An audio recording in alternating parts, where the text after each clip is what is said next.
recognize the gentleman from Alabama for 5 minutes. Thank you, Mr. Chairman, and I appreciate all the witnesses being here today. You know, Ronald Reagan had a saying, he said, the government's idea on the economy is when it's moving, you tax it. If it keeps moving, you regulate it, and when it fails, you subsidize it. And very often we see regulations being a huge problem and an inefficiency in government. So with that, Mr. Abbott, you testified that more than $500 million worth of your members' products and are currently delayed in EPA's regulatory review process.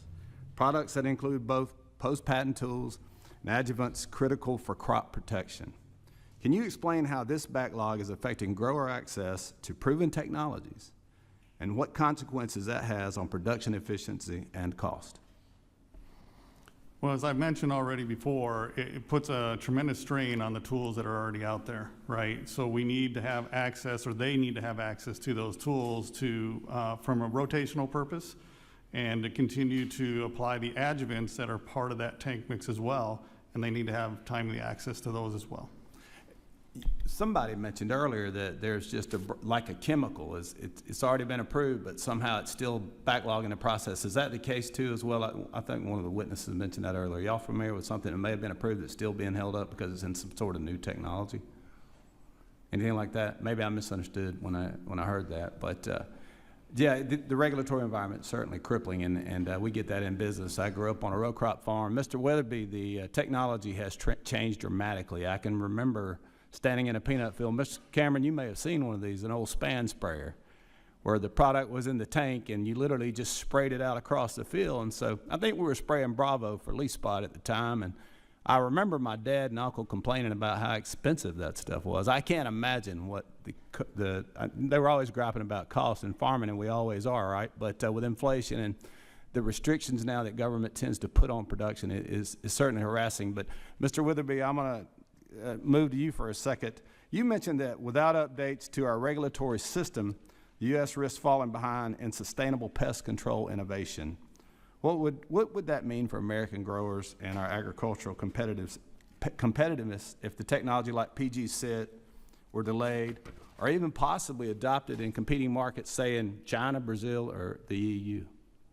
I think that's the tough part, is that we already do see some of those technologies going to South America and others because the regulatory environment moves a little quicker and able to get those out in the fields, and so you're allowed to do some testing there. So we're already behind in some aspects. The other part of it is that those innovations are stopping from getting to the growers, and the growers, you know, most of what we work on here is trying to make the cost of doing.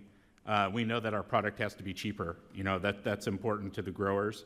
We also know it has to be safer. So we're all working on safer, cheaper innovations that can go out there to the grower. Unfortunately, they're just not getting there because we can't get through that regulatory process. The regulatory process in the U.S., how does it stack up compared to some of the other countries on timelines?